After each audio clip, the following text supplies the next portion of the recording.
দর্শক, বন্যা পরিস্থিতি জানাতে ব্রাহ্মণবাড়িয়ার আখাউড়া থেকে আমাদের সাথে সরাসরি যুক্ত হচ্ছেন সহকর্মী সাদ্দাম হোসেন। সাদ্দাম, জানাবেন বন্যায় ক্ষয়ক্ষতি কেমন দেখতে পাচ্ছেন এবং পানিবাহিত রোগ সহ অন্যান্য সমস্যা মোকাবেলায় প্রশাসনের তৎপরতা কেমন দেখতে পাচ্ছেন, সবকিছু মিলে একটু তুলে ধরবেন।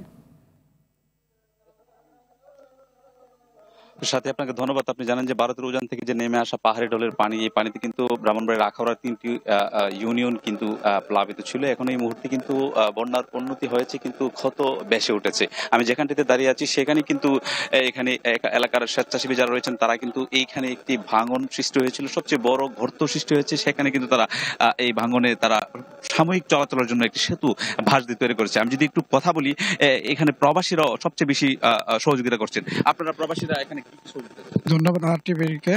আসলে আমরা যারা প্রবাসী আছি তারা অর্থ দিয়ে সহযোগিতা করছেন, তাদেরকে অসংখ্য ধন্যবাদ। আর যারা বাইরে থেকে দেখতেছেন ভিডিওটা, প্লাস লাইক শেয়ার করুন এবং আপনারা যে এটাতে অর্থ দিয়ে আসছেন, আমরা সারাক্ষণ আমরা শ্রম দিয়ে এটা করার জন্য চেষ্টা করছি এবং কমপ্লিট করা হয়েছে।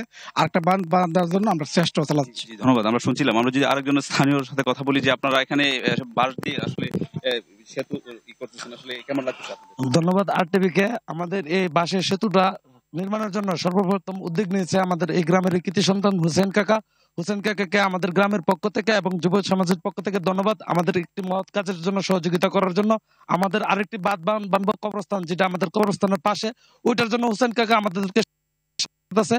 আমাদের গ্রামবাসীর পক্ষ থেকে এবং প্রবাসীদের পক্ষ থেকে হুসেন কাকাকে এই ভালো মহৎ উদ্যোগ নেওয়ার জন্য এবং ভবিষ্যতে আরো ভালো ভালো কাজ করার জন্য মহৎ উদ্যোগ নেওয়ার জন্য আমাদের পক্ষ থেকে এবং গ্রামবাসীর পক্ষ থেকে অনেক অনেক ধন্যবাদ। জি ধন্যবাদ। আমরা শুনছিলাম আসলে এখানকার যারা রয়েছেন এলাকাবাসী কিংবা হচ্ছে এখানকার স্থানীয় স্বেচ্ছাসেবী, সবাই কিন্তু মূলত এই কাজগুলো, এখানকার যারা ভাঙনগুলো, বড় বড় ভাঙনগুলো সৃষ্টি হয়েছে, তারা কিন্তু ভাঙনগুলোর কাজ করছেন। এবং আরেকটা বিষয়, এই মুহূর্তে আমরা যেটা জানতে পারলাম, কোনো ধরনের খাদ্য সংকট কিংবা পানি সংকট এরকম কোনো কিছু নেই। সব মিলিয়ে এখানকার পরিবেশ এখন আলহামদুলিল্লাহ সবচেয়ে ভালো। তবে সবচেয়ে বেশি হচ্ছে যে ভাঙন, রাস্তাঘাট যেগুলো ক্ষয়ক্ষতির চিহ্ন আমরা দেখতে পাচ্ছি, সেগুলো উপজেলা প্রশাসন কিংবা স্বেচ্ছাসেবী যারা রয়েছে কিংবা দলমত নির্বিশেষে যারা, সবার কাছে কিন্তু ওই ভুক্তভোগী ক্ষতিগ্রস্ত পরিবারগুলোর একটাই চাওয়া, একটাই দাবি যে তারা যেন বন্যার পরবর্তী যে পুনর্বাসন সেগুলোর জন্য তারা করে। তো এই ছিল ব্রাহ্মণবাড়িয়ার আখাউড়া থেকে আমার কাছে সর্বশেষ সাথী।